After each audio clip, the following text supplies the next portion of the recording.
stuff here. Canes. Carolina Hurricanes. Oh, Carolina Boom. Hurricanes. Next. Okay. Yep. And your hat, I can't see what it says. Bull City. So that's the nickname for Durham. Right. Durham. Yes, I knew that one too. Yeah. So Yeah, nice. it will not surprise listeners to then speculate that you went to Duke. No. Yep. Went to Duke. So whenever I wear the Hurricanes hoodie, I either wear my Hurricanes hat or rep Bull City. So Okay. yeah. And where are you at right now? I'm in Edmonton, Alberta, Canada. And is this where you're from originally? Nope. I'm from Southern California, actually. So, in terms of hockey, since you mentioned the Hurricanes, they're like our home away from home team. So east side when we lived there for 5 years in North Carolina, but LA Kings fan, home. That's the main team. And yeah, so in a rival, Edmonton Oilers up here, big rivals for the LA Kings, and it's good fun. It's good fun So- to up here. So Are you a Dodgers fan also? Are you rooting for the Dodgers this weekend? Right, Or no, do you not care? I'm not. I don't care. Yeah, to be honest, like I wish yeah. So short answer, no, really, not a baseball, or have just NHL for me. Well, thanks for listening, guys. We'll talk to you next episode. I mean, if I had known you didn't like baseball when I opened your book, It's I not would've not been- like it's just too many good things in this world, and that's just not one that could fit in. So okay, so Not a you're from hater, not a baseball hater. Yeah. you're from Southern California. You went to Duke, Lamb of the Free. I'm wondering, like, did you grow up in the church? Because this, the topic of your book is near and dear to a lot of Christians. Yeah, so I grew up Jehovah's Witness, and I've mentioned this on a few different podcasts. So just in terms of, I don't know, feel like if someone's going to listen to this, they probably listen to my other ones or something. At least in terms of me, or they'll skip right over. Who's this guy? And we'll just wait for your next episode. So I'm sure folks have already heard enough about that. But yeah, in short, grew up Jehovah's Witness, so they for all the differences between in terms of doctrine and all that, they actually like you'll know the Bible pretty well in terms of just like content. Like they read a lot of the Bible.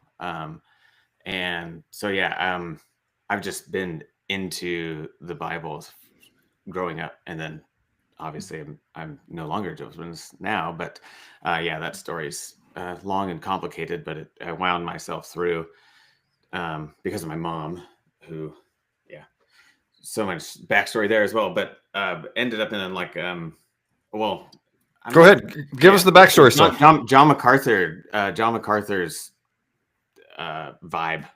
We were next to the Master's Seminary in Santa Clarita, I believe it's in, which is like just 20 minutes or so out from where I grew up, and 20-30 minutes depending on certain traffic. But so I was in churches affiliated from pastors that went to Master's Seminary, and Okay.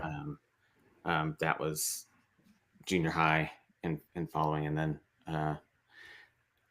weirdly, I like what I feel like they're all the ones who've changed. No, I'm just kidding. Like I feel like it's just taking the Bible seriously from that upbringing just led me to realize that it was a similar sort of experience of leaving Jehovah's Witnesses and talking with my family and elders, Jehovah's Witness elders there. It was a similar experience of realizing people are not as committed to the investigations they claim to be, because when push comes to shove and you just can't unsee certain things, there's people, evangelical as well, seem to be less persuaded by what's actually there or not there in the Bible than they claim. Now, me personally, I'm not a biblicist either anymore in terms of hermeneutics and theological hermeneutics, but the irony is I think even if you were being a biblical like literalist fundamentalist, I don't think you'd end up with a lot of the theology that gets passed and tagged as a Bible only based belief system. So, yep, that's why I'm no And longer those things. and how did you set upon sacrifice and atonement as a topic you wanted to focus on? It was slow. Like, so my dissertation work is on Romans and Paul, and I've published articles on all kinds of like I don't have a focus, and that's probably because of my ADHD and all that, or most definitely it is because of that. But that topic is always like it's the sacrifice atonement issue has been something I've been interested in all the way through all my pre-degrees and during all my degrees for this. And part of that was attending to the scarcity of actual sacrificial language in the New Testament. And that was surprising given how much attention a lot of theologies give to sacrificial metaphors of Jesus' death. And then observing that not all sacrifices had the same function. And so what's going on there? Which sacrifices? And how can we tell if there's sacrifice being activated? But clearly Jesus' death is everywhere in the New Testament, right? So it was also kind of observing there's something going on here between Jesus' death having more significance, or the saving significance of Jesus' death exceeds sacrificial metaphors, because those are actually just one of many that are used in the New Testament to describe the saving significance of Jesus' death. And I use that phrase to get away from language that we talk about atonement theories or something like that. And that I think has contributed to a lot of confusion and just misunderstandings about how Jesus' death is a benefit for creation and for humans in particular, I guess. And yeah, so it's just kind of, it was just the kind of thing that we're all going to notice something different, given whatever our backstories, all kinds of stuff. But when you're reading the Bible over and over again for whatever reasons, not just pious, I'm just doing my quiet times or whatever type reasons that, but if you're just spending time in the Bible a lot, then certain things are going to stand out to different folks. And one of the things that stood out to me was all these just discrepancies between the way I was either taught or just like kind of formed to think about through songs and sermons and all kinds of stuff. So taught formally and or just moving through evangelical churches.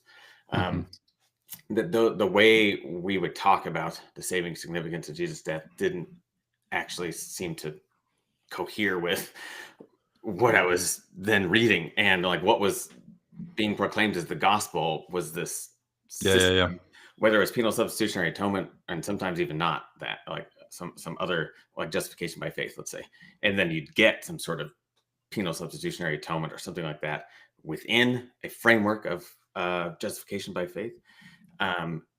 Either one, that's not one of the big aha moments was me in undergrad studying Acts and organizing the speeches and summarizing them and just realizing like, what if I preached this at a chapel and one of our and said, here's the gospel, and I said something like one of these speeches, they would say, you didn't preach the gospel. Where was this emphasis on Jesus dying instead of you? Where was this emphasis on the wrath of God and whatever? Where is this? Why didn't you talk about justification by faith? Why is it all about this resurrection? Like, why is it all about the resurrection and this, how the promises are being fulfilled and what promises those are, and all that. And there's no like atonement theory. So that just really was like, well, what the heck then? So if we have a gospel that we then have to go read Acts and say the gospel's not there, that's pretty that's pretty jarring. And then people try to like wiggle through it. You know, I've read all this stuff about, well, it's there, and like when Paul's saying goodbye to the Ephesian church, see that reference to blood? It's like no, that's not. Yeah, Like about that reference and stuff, and other ones. It's just So I this Jesus whom you killed, God raised him up. That's not really an atonement theory. No, it's like exactly.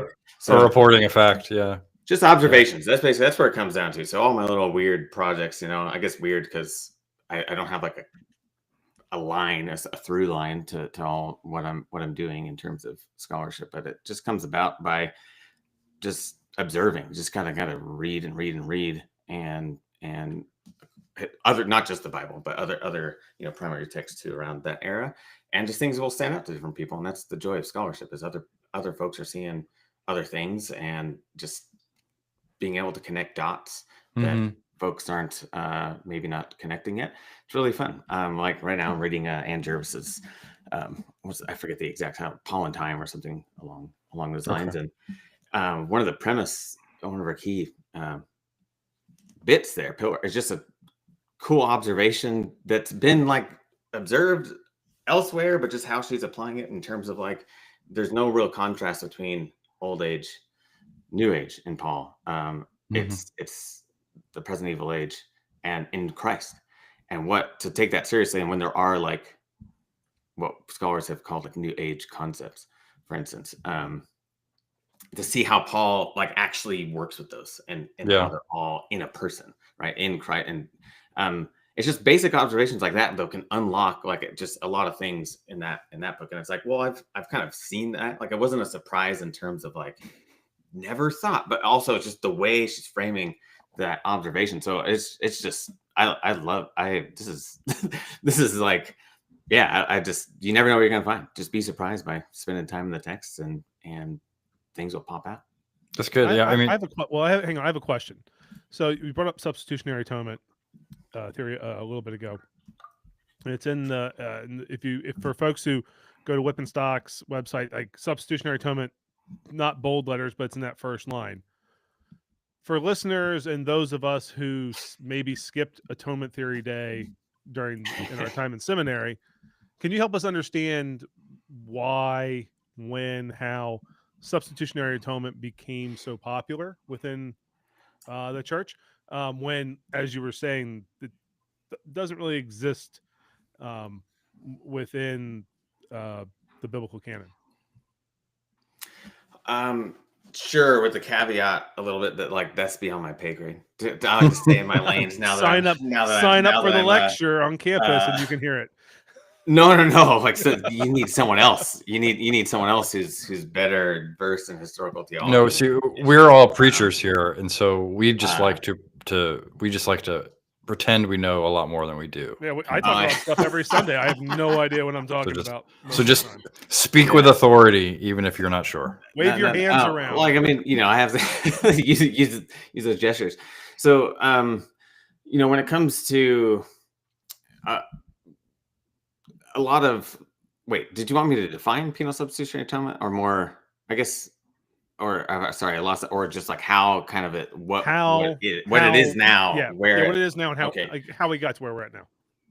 Gotcha. Well, I'll just skip the Anselm then, because I don't want to get wrapped up in some of the patristic aspects, but I'll just say that when a lot of people are finding substitution in various patristic writers, I think they are collapsing solidarity, participation, union, a kind of thick representation with substitution. So just leave that to the side. But when we get to Anselm, you get the what's known as the satisfaction theory of atonement. And in terms of Anselm himself, he actually in very beginning of why God became human. Sorry, no, I told you I'm above my pay grade. That treatise, whatever the Latin is, Cur Deus Homo. Okay. Yeah. Thank you. There we go. In the beginning of that, and again, this was something that jumped out at me because I did my homework assignment whenever that was taught, it might have been both undergrad and a master's, because I remember going through it a couple times. But in the beginning, what Anselm lays out, whether someone else thought this or not, but it's a dialogue sets up, like whether it's fictive or not, I don't know. But what Anselm denies, is what looks like penal substitutionary atonement, that Jesus is suffering, like an infliction by God, and that what he's taking on is a suffering, is punishment. And Anselm's very explicit. I think it's paragraph 1.8. I could be slightly off, but I'm almost positive that's it, because the reference there, if you want to look up the primary source. And I found that okay, so that's worthy of note, that what eventually becomes to be associated with penal substitutionary atonement, Anselm denies, yet Anselm becomes like the basis upon which this theology grows. So what Anselm says is the satisfaction, what Jesus satisfies in terms of God, is honor that humans ought to have given to God. The feudal peasants did not give their feudal lord proper honor and respect through obedience. So Anselm kind of emphasizes a lot of the Philippians 2 vein, that obedience to the point of death, that Jesus' death is the epitome, the ultimate expression of his life of obedience throughout, and that he died simply because that obedience within a context of a bunch of people dishonoring God will be killed. And so Anselm, but something satisfies, God's honor is satisfied, that something that humans didn't provide, Jesus did in our place. So that basic framework then gets taken over in a more judicial register in Calvin, and Calvin is kind of the main one, I think, who presents like the what is satisfied is a penalty. What is satisfied is a Jesus saving you from God. That what Jesus is experiencing is the wrath of God toward humanity, rather than, if I might so boldly say again, rather than what the New Testament says, which is that Jesus is experiencing the injustice and wrath of humanity toward God and toward fellow humans. And it's not so much like, I do believe and confess the Trinity, but it's not so much that Jesus is God, and that's why. It's that Jesus is human, and the way the what we call the Old Testament describes how human injustice is injustice towards God, or human generosity is generosity toward God. I think that connection there is key. But you have Psalm 2. I mean, there's a lot of psalms used to describe Jesus' death in the New Testament, and Paul talking about the powers who are crucifying Jesus. It's the insolent rage of the nations that he experienced, and so that's like whatever's going on with Jesus' death. It's an expression of what God will endure, will take into himself for the sake of, as Paul and John says, his love, right? So it expresses the love of God, not the wrath of God. And that totally undoes the framework that Calvin thought, the Calvin thought up. And he kind of anchors this in Anselm. And so it's like, well, it's kind of close enough to what he was doing. So let's derive that authority from him. And so that, I mean, and then from there, it's like all the traditions kind of influence from Calvin will inflect this in various ways. And some of I appreciate the sentiment of those who try to like soften what it sounds like, and they say, what penal substitutionary atonement sounds like, because it sounds awful. And they, like Anselm says, that's not fitting. This is not fitting and appropriate for God. So like, don't even think this in 1.8 there, in the why God became human. So they try to like undefine penal substitution and turn it into something else, and just retain the phrase. And I am just baffled by that on one level. On the other level, I get it, because I used to be a pastor at a church that you know, you would need to say this is penal substitutionary atonement. You need to have that card, so to speak, ready to flash your bona fides that you uphold this view. And then when it comes to like scholarship academia, there are so many institutions. Well, I shouldn't say so many. There's not a lot of jobs anyways. But in the scarcity of jobs, the percentage of them that I couldn't apply to, Yeah.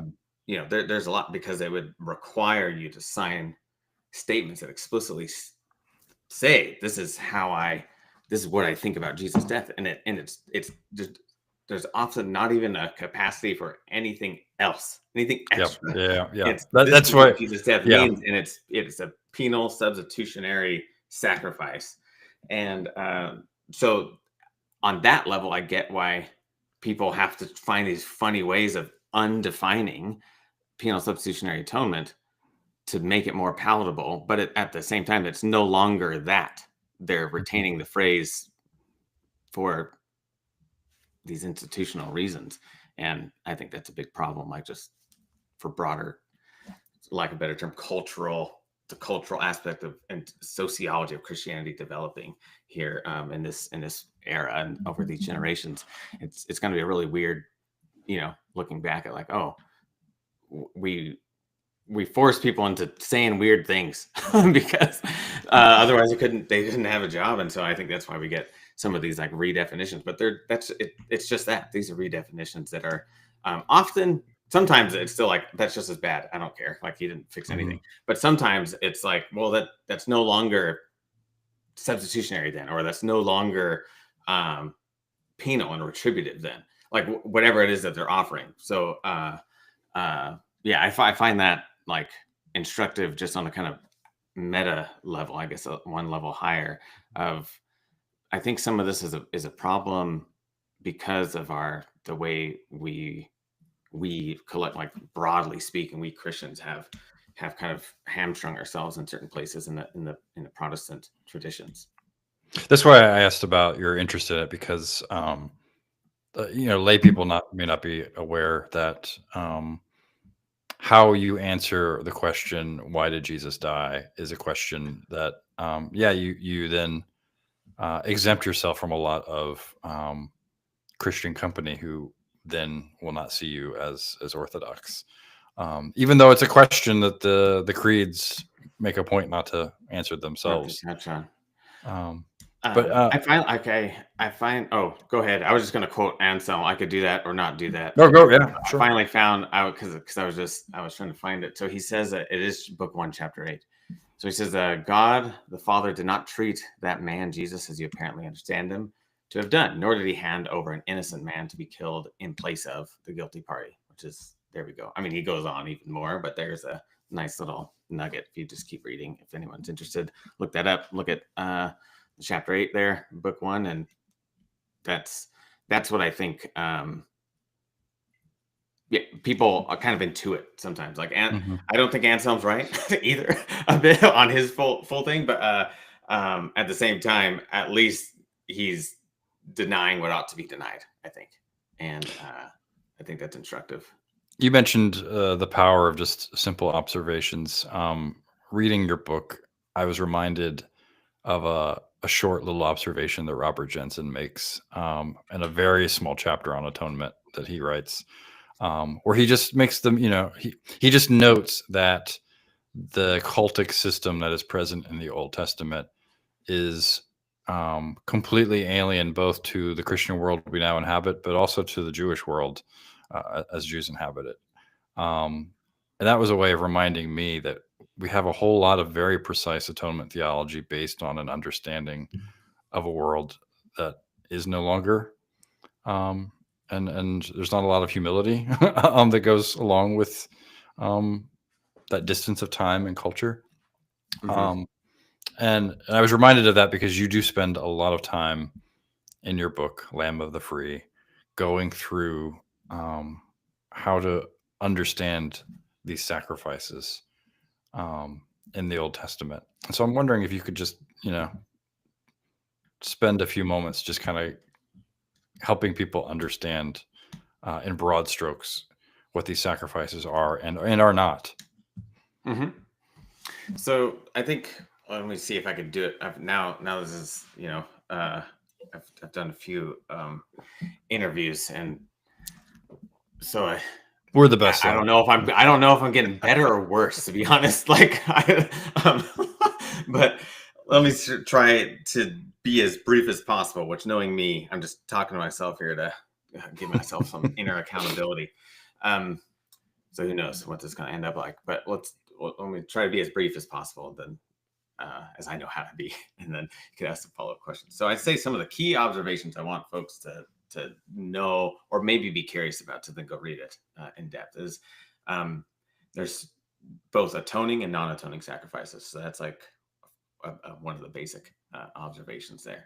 And so just knowing that, I think what should then, like, well, then which ones are applied to Jesus, where and when, and how would you know? All right. So the other one is the other basic kind of point. Easy to summarize, all these, but harder to, that's why the book details it out. So I would just feel weird saying stuff and not proving it. But the other thing is that death has no ritual significance in the sacrifice. It can't, for cultic reasons. You can't bring death into sacred space. So it's reconfigured around life and the presentation of life. And the way, like, it might not make sense to us as much of like, well, you're still killing an animal, so what are you doing? And that's just, hey, like, they inhabited a different sort of framework than we do, but we can tell from what they're writing and talking about how they were construing this.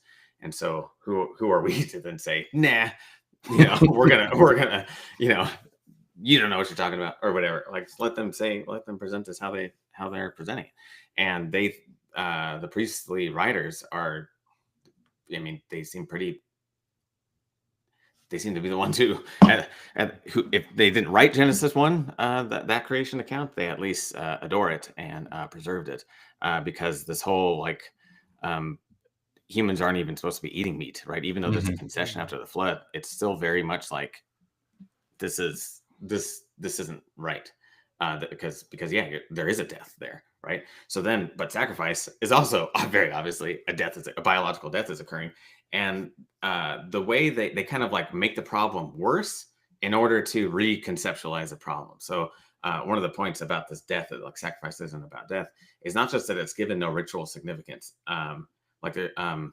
Nothing happens. All the activity happens after the slaughter, and how you're presenting the blood on very specific sancta in particular actions. Like, it's not just like blood. It's like, are you dabbing it? Are you sprinkling it? Are you dashing it? Are you pouring it? And on which part of which object? So all this stuff matters, and it's all the things after the killing of the animal, and what the priest does with it. So the priest isn't usually the one who's slaughtering it. So there's that, but then there's also the fact that they say if you eat meat, this is Leviticus 17. If you eat meat that could be sacrificed, and it's not a sacrifice, then it counts as murder, counts as shedding blood, because they that's in there. It's like, yeah, that's a murder, even if it's for food. So it has sacrifice. If it becomes it becomes a non-killing. It becomes a sacrifice. It becomes a gift, which is then about the presentation of life in Leviticus 17, and that's the only way to mitigate, this blood guilt. Then, though, there's also, you can eat clean game, so you can't sacrifice it. But then you go through a similar sort of handling of the blood after the slaughter, so that it kind of, you're returning it. It's like you're ritually kind of undoing the taking of the life by putting the life back where it belongs in a ritual sense. Again, it might not make sense to us, but in their mind, this now makes it no longer bloodshed, no longer a killing. Which means that when they think what they're offering in a sacrifice isn't a killing, isn't a shedding of blood, because for them that's the problem, right? So they need ways of kind of this animal's dying and we're eating its meat sometimes, but they need a way for that not to be death, not to be shedding blood and blood guilt. And that's that sounds so weird to Christians in terms of sacrifice, because we think the whole point is blood, like in terms of like a death. And for them, it was just the opposite of what was going on in sacrifice. And then Deuteronomy, you can't always, once they're in the land and it's like far away, Mhm. and it's like, okay, we get it. You might not be able to actually do the sacrifice, so do what you would do with a deer, but still you have to handle it this way. Otherwise, it becomes shedding. You're guilty of shedding blood. And not only is it not about death, so that was the second point, right? There's two different kinds of sacrifices. It's not about death, and there's a couple reasons why I think that. The other thing is not substitutionary. It's not that this animal is dying for you, because whenever it's not a substitutionary death, because whenever a sin, and not all sins, but whenever a sin requires either cutting off or being capital punishment, subject to capital punishment, there's no sacrifice that could remedy that. Mhm. And if they thought of sacrifice in terms of this thing is dying instead of you, and you're like, yay, let that thing die, not me, then the one thing that you would see is, look, I mean, maybe not one animal, like sacrifice 10 of them or whatever. I don't know. But like, if the logic was never, this thing is dying instead of you, because any way you would ever substantiate that is all either contradicted or just missing, right? So from the evidence, so it's like that just can't be how they were thinking of it. Yeah. So that's, let's see, that's three. The fourth that's important is distinguishing between those. How would you distinguish between the atoning, non-atoning sacrifices? And that's has to do with whether or not the offerer eats of it. If they partake and eat of the sacrifice, has nothing to do with sins or atonement. Yeah. Fifth point in the Old Testament. Fifth point would be, I should probably have numbered these myself. I'm trying to go by recall here. So I don't even. I might be missing things in my own book. The fifth one I would say is that oh, now I lost that thought. Oh yes, okay. Fifth, we'll go. See, when you're eating it, non-atoning. Well, now let's talk about what the heck is atoned, right? So this is the other thing. What is the action upon what we translate as atonement? What does that happen to? Mhm. Most people assume it happens to the person, to the sinner, to the offerer, but it doesn't. There's direct objects in Hebrew. You mark. So I hit the ball to Jason. I didn't hit Jason. Jason be the indirect object. The verb hit. The direct object of that is the ball. And Mhm. so when you're looking at verbs like, so kiper in Hebrew, what is the thing? What is the direct object? What receives that action? And it's always sacred space. So sancta is what I like for the plurals. It's either objects within or in the tabernacle, sanctuary, temple, whichever, all the the outer courtyard or the inner holy place or the most holy place, depending on the time and the type of sacrifice. So that's another big thing, that if and when there is atonement being activated in the New Testament, it's not about atoning human beings. It's about atoning sacred space. So then the question is which sacred space and where and why and those kinds of things. But humans, I guess this is not really about sacrifice, but just kind of like related in terms of what I deal with in the Old Testament chapters. There is a purification of humans, both for ritual impurities and what we call moral impurities. And the distinction between those two are like moral impurities have no ritual remedy. Ritual impurities are typically things associated with our human finitude, either beginnings or endings, so childbirth, Mhm. death, and things associated with that. So that's why any emissions of semen, menstrual cycle, those things that deal with procreation are ritual impurity. But like excrement, urine, those won't make you ritually impure. If you get a cut farming or whatever, that blood doesn't make you impure. They're just abnormal genital discharges or sexual activity. scale disease that makes you look kind of like you're the Walking Dead, as Matthew Thiessen says.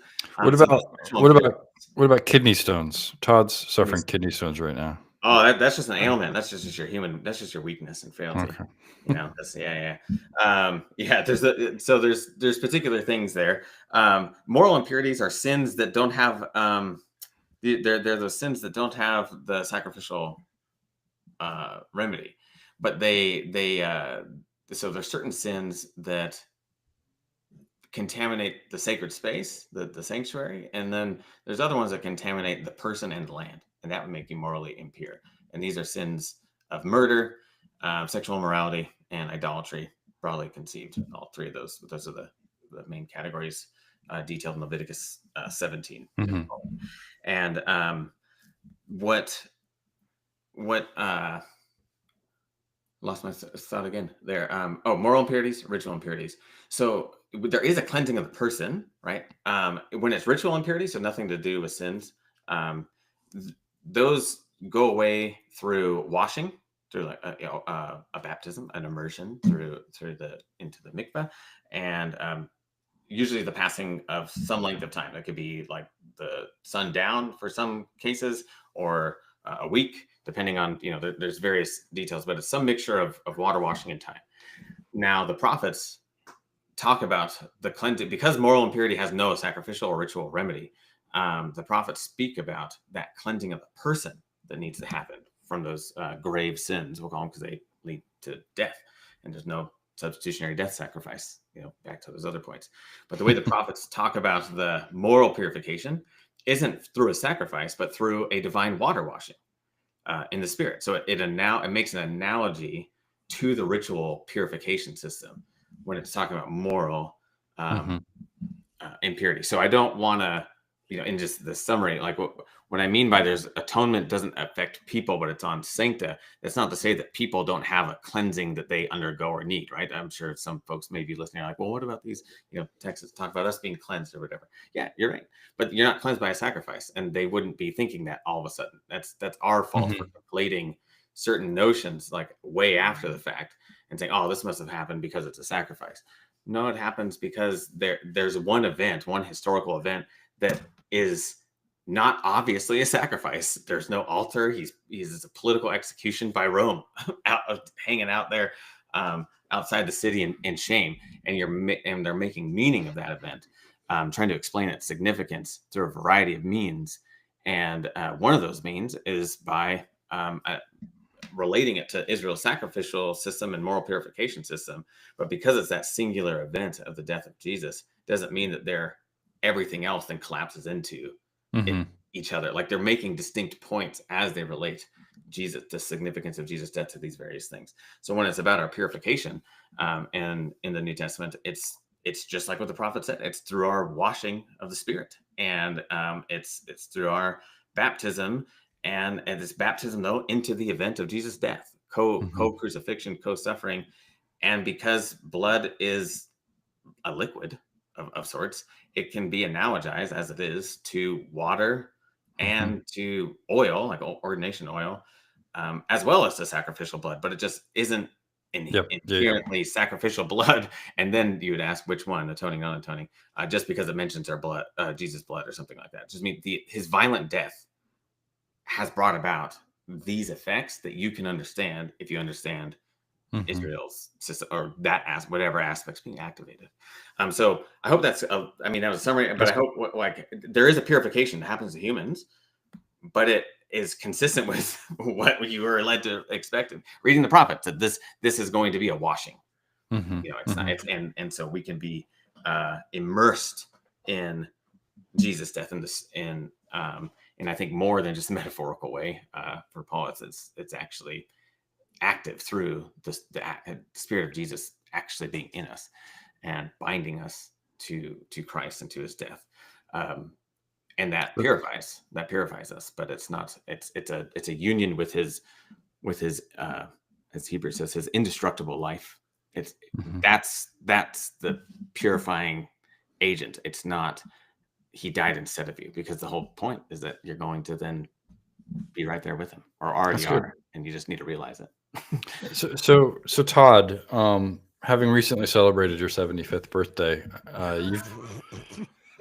you've been working with these texts longer than we have, and so I'm wondering what thoughts you have. Um, Sorry, Andrew, I'm not 75. Todd. I'm sorry. I'm really sorry. You know, for the past probably 20 years, I've probably been trying to consider these in more broad terms. So this actually is helpful. What I mean by that is Scott McKnight wrote a little book some years ago called "The Community Called Atonement."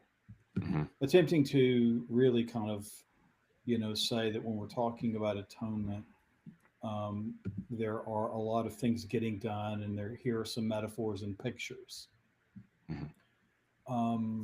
I would wonder what he would say along these lines, because I think to Andrew's point earlier, many have tried to shoehorn a particular view of penal substitution into a more broad way to describe all that goes on in the death of Jesus. What this made me think of, and I have not read Andrew's book, but I did catch a line in the introduction that I thought was worth kind of raising along those lines. Is that introduction, Andrew? You want to be upfront about the deeper reason underneath your inquiry, you say. And here's the line: my aim is ultimately to showcase the liberating message of the gospel as an act of resistance to other notions of freedom on offer in the world as represented in the U.S. national anthem. I don't want to pigeonhole you into that particular thing, but what you've described opens up a lot of ways to think about a different view of freedom wrought by your work. And so to take a long way to answer Jason's question, I'm left to think that what you offer is a little bit of freedom from a particular vision that doesn't open up people to the breadth of what God does in us by His Spirit. And that what you have described in going through your litany of 5 or 6 things to look at, there seem to be a lot of ways that would liberate those who may have heard that shoehorned message. They might find a lot more freedom than they ever thought they had. I wonder if that was a name. Yeah, because in that, as part of that section, you do connect penal substitution with like mass incarceration and things of that sort. This view of this transaction with God has implications in how we understand our lives and order things.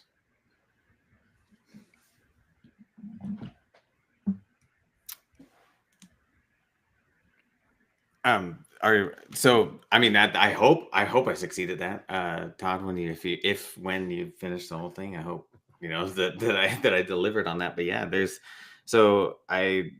Hannah Bowman. If I think the article might be open access. I sorry if I'm wrong, but if you look up Hannah Bowman and mass incarceration, hopefully any audience, whoever, stumble upon her article. I encourage y'all to read it, especially when it comes to those like kind of political, social implications of all this and what so I wanted to flag that in the beginning to be like, like this is a nerdy historical classic biblical studies study. So if you're not the kind of person that usually reads those kind of books, then I don't know if you'll like it or like if it'll be an easy read or exciting or any of those things. But at the same time, maybe I can someone might be like willing to read a biblical studies book to be grounded and have that like basis to be able to discuss something that maybe they're more animate about and passionate about, in terms of like how these theologies play out in actual ways in practice and have over time, and just how Mhm. yeah, that context. Like, so if you want to be able to adequately navigate that context, it's not so much, I don't like, it's which came first, chicken or the egg. It's not so much like this theology drives those practices, like it comes that way, or if it's how do we justify these kinds of practices we want to implement. Well, if we think of it, the God's justice this way, or like however that kind of always just kind of mutually happens, that relationship of, is this a post hoc justification of something, at however way it works, it doesn't really matter at this point, because they are being linked and related in people's minds and in sermons about what justice demands, so to speak, and therefore if God is just, what all this is. And so we come ready made with, if Jesus is saving us and if God is just, because we already have defined for ourselves what justice must entail, then we've already know how Jesus' death has to be saving if it fits that definition of justice. And that's just a little bit, or a lot of bit backwards, if we mean what we say about Jesus being the revelation of God, or just what Paul says, like, do we believe these words? That's why I said some of these topics that I have now as disagreements with either my Jehovah's Witness background and or mainly my evangelical background. Some of the disagreements I think are just over, y'all are being dishonest with what the words actually say. In these texts, even if now I also, like I said, I don't want to be mistaken as someone who's only ever just like, biblical literalism or something and foundationalism, but that's a topic for another time. But well, even, I mean, you if I mentioned, was like, even if I was like, we need to get rid of this, because it's just not reflective of the actual words on the page, as Howard Ross would say, the way the words run, and the revelation that Paul proclaimed. Well, it's all over the place. Just have Paul in my mind. Teaching a class on Paul right now, his letters, but in Romans, this is the revelation of God's justice, and he's very clear. This is not a justice of the world. This is not a wisdom of the world. This is a justice. He justifies the ungodly. Like, what is that? What is it? That's no. And then in chapter 5, while we are enemies, while we are sinners, while we are helpless, while we are ungodly, God demonstrates His love, and this is His God's love is in not leaving us to our enslavement to death, not leaving us to our captivity to sin, and unwilling to leave us in the abyss of our just the consequences of turning away from the living God. And that for Paul, that's what the gospel reveals. The gospel is revealing God's justice. Not we know what justice is, and now you can see that this story coheres with what you already thought justice was. It's this story reveals to us what actual divine justice is, and that is in making us the creatures, the just image bearing of Christ-like creatures that God has always intended to create from the beginning. As Ephesians says, we were created in Christ Jesus. We were created with reference to this one, and this is what justice looks like as it comes and embraces a broken and enslaved world. And to be united with that life then is to be made just, to be made someone who can, as Paul says, share in the sufferings of Christ, and we might share and participate in the glory of His resurrection. So if Jesus' resurrection isn't substitutionary, as I say there, and neither is His death, like as goes our relationship to Jesus' death is how we relate to His resurrection.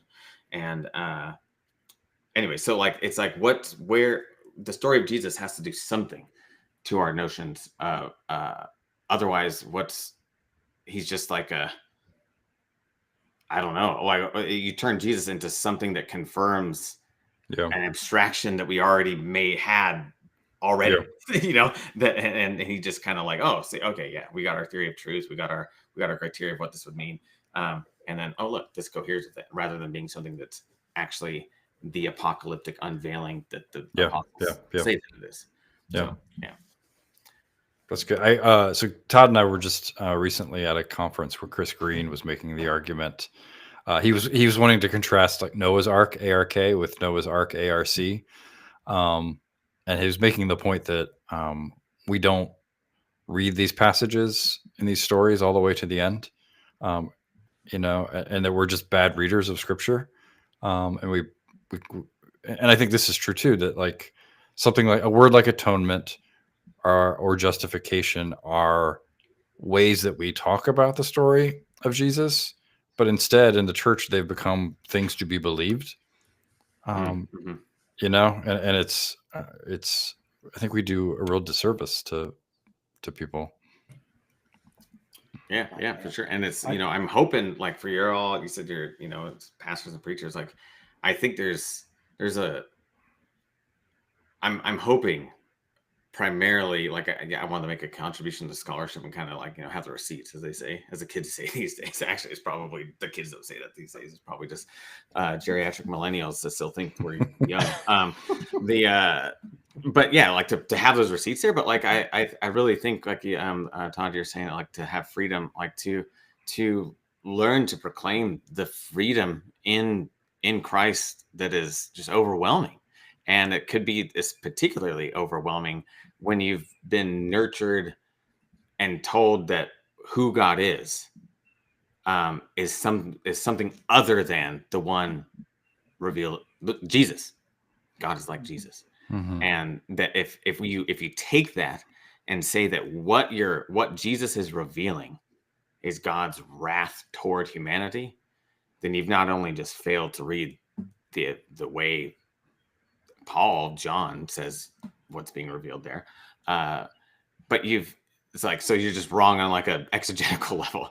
But because this is what it is about God, well, then you're proclaiming a totally different character of God.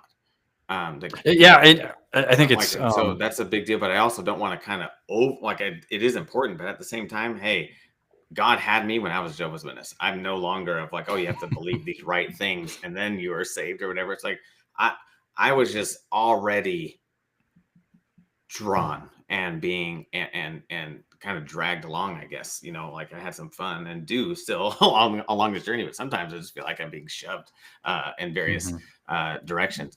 And just saying, all right, I guess we'll go here, whether that's theologically or geographically. Now I'm all the way up north, and either way, but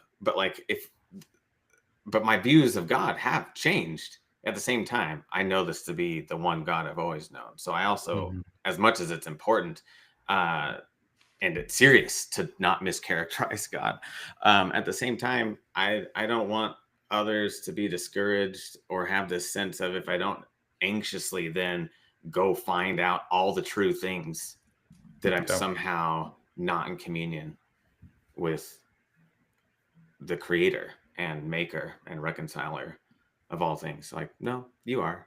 I think that's you are known by God. It's not like, and yes, it will be a lot better. I think you feel a lot more free when you gain this clarity. But it's not as if you are lacking in connection and union with God, because that's also then to go like the revelation is it's not what could be. This is just Colossians, what is it, 1:27? The hope is Christ in you, the hope of glory. It's not for the possibility that you might hope that Christ could maybe be in you, and then you have the hope of glory. Right? The mystery is Christ in you already. This is what he's proclaiming as just what is reality. We are in the world in which God loves, and which what God has created and will preserve, will bring to its completion. So yeah, Colossians 1:27, right? To make known the riches of his glory, the mystery among the nations, which is Christ in you. So among the like, they don't even know. They're just being hit with this. Like, hey, did you know this is what is real about life? So it's not like until you get all the true things, then maybe this will happen. And this is why when they're getting it drastically wrong in various churches, for instance, the Galatians, he says, all right, I'll be at labor again. So that Christ is birth, but he's already there. We just need to let's like do some, there's no gosh, what's the right phrase? I don't even know if well, let me just try to say it another way. Just to restate the point, like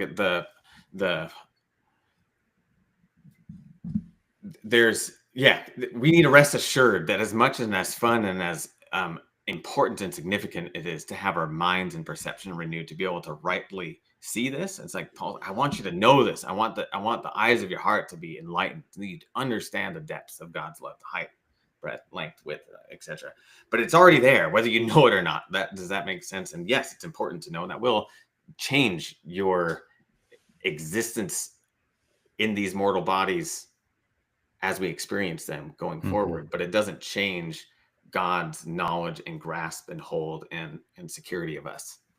So I hope that's a bit. Yeah, no, and I think it's really helpful because a lot of the policing around atonement theology, I think, reveals an anxiety about protecting God that doesn't. It's really just it doesn't really make any sense if God is who Scripture says He is.